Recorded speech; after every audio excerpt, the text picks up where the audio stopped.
Why do my tomatoes look healthy but aren't producing any fruit? And this is from Miss Beth right here in Memphis. All right, Mr. D, they look healthy. No fruit.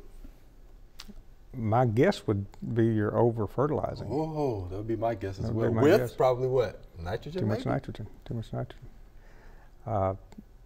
If it's promoting vegetative growth, if you over fertilize, and if you over fertilize, you can sacrifice fruit, sacrifice blooms, and even on your flowering plants and things like that. Over fertilization, you just get a lot of leaves, and that's not good.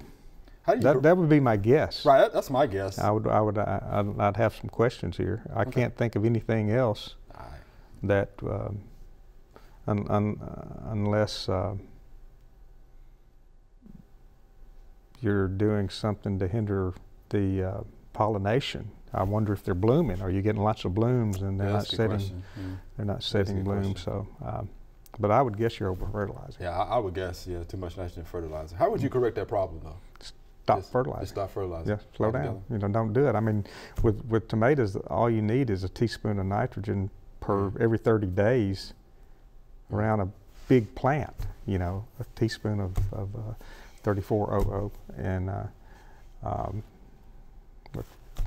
something around that amount. So you don't need very much fertilizer.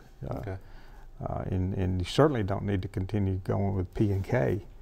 If you in some of the fertilizers have more phosphorus and potash than they do nitrogen, and if you're continuing to do that on a regular basis, once a week or something like that, then you can create some problems.